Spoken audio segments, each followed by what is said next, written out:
दोस्तों नमस्कार। आरोग्य आयुर्वेदा विष्णु चैनल में आपका बहुत बहुत स्वागत है। और दोस्तों, एक नए वायरस ने दस्तक दी है। जी हां, लेकिन घबराने की कोई आवश्यकता नहीं है, क्योंकि अभी तक भारत में एक भी पेशेंट उस वायरस का नहीं पाया गया है। जी हां, हम बात कर रहे हैं मंकी पॉक्स की, जिसका नाम आपने शायद सुना होगा, लेकिन अभी तक भारत में एक भी व्यक्ति मंकी पॉक्स का नहीं पाया गया है। पिछले कुछ दिनों में 20 से ज्यादा देशों के अंदर मंकी पॉक्स ने अपनी चपेट में लिया है। इस वायरस इतनी तेजी से फैल रहा है कि 20 देशों के अंदर इसके जो कुछ व्यक्ति जो इससे पीड़ित हैं, वो उनकी पुष्टि हुई है, वो पाए गए हैं। जी दोस्तों, इसका नाम मंकी पॉक्स ही क्यों रखा गया है? क्योंकि 1950 के अंदर जब कुछ वैज्ञानिक बंदरों पर रिसर्च कर रहे थे, तब यह वायरस उन बंदरों के अंदर पाया गया है। आखिर मंकी पॉक्स के अंदर व्यक्ति के होता क्या है?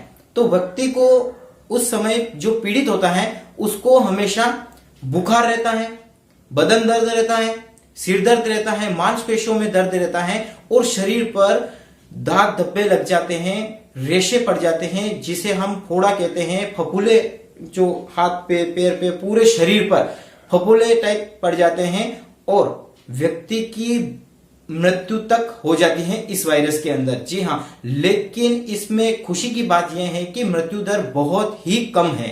अभी तक बहुत कम मृत्यु दर इसकी रिपोर्ट की गई है।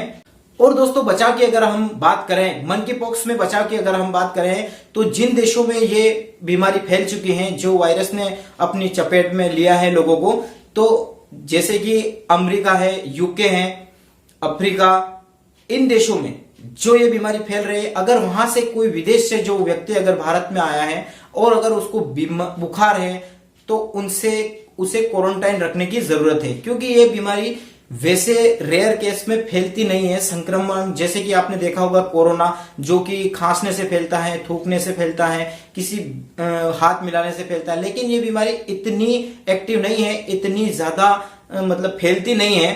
तो ऐसे व्यक्ति से हमें फिर भी दूरी बनाकर रखना है, क्योंकि अगर उनके शरीर पर अगर फोड़े हो रहे हैं, अगर हमने उनको छू लिया, तो ये बीमारी हो सकता है कि हमारे अंदर भी फैल जाए, या फिर किसी जानवर ने काट लिया जिसे मंकी पॉक्स की बीमारी है, और वह जानवर अगर हमें काट लेता है, तो हमें भी हो सकती है। इस तरह से ये फैलती है, लेकिन कोरोना के जैसे नहीं फैलती है।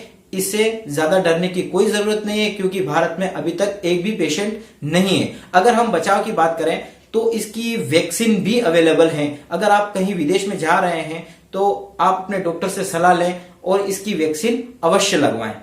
और अगर आयुर्वेद की बात करें मंकी पॉक्स से बचाव के लिए, तो जी हां, इसके लिए बहुत ही रामबाण दवाई है, जो है गिलोय।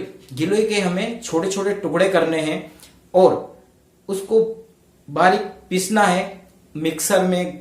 जैसे आप जूस बनाते हो, ऐसे छोटे छोटे पीस करके मिक्सर में बारीक पीस के और उसका जूस बनाकर 1 हफ्ते में 1 कप जूस आपको लेना है। इससे आपका बुखार, जो वायरल बुखार होगा, टाइफाइड बुखार होगा, या फिर किसी भी तरह का बुखार होगा, या फिर कोई सी भी महामारी क्यों ना हो, लेकिन गिलोय एक रामबाण दवाई है, जो बिल्कुल आपको निजात पिलाएगी, बिल्कुल आपको ठीक कर देगी, और भविष्य में भी आपको किसी भी प्रकार का कोई रोग होने की संभावना नहीं है। आपको अगर बुखार है, तो आपको 1 हफ्ते में 1 बार 1 कप जूस लेना है। और अगर आपको कोई बीमारी नहीं है, कोई बुखार वगैरह कुछ भी नहीं है, तो आपको 1 महीने में 1 बार इसका काढ़ा बनाकर जरूर लें। तो मिलते हैं दोस्तों नेक्स्ट। दोस्तों, निवेदन है आप शेयर जरूर करें, लाइक कीजिएगा, कमेंट कीजिएगा, और अगर आप चैनल पर नए हैं तो चैनल को सब्सक्राइब करके जाइएगा। ठीक है दोस्तों, मिलते हैं नेक्स्ट वीडियो में।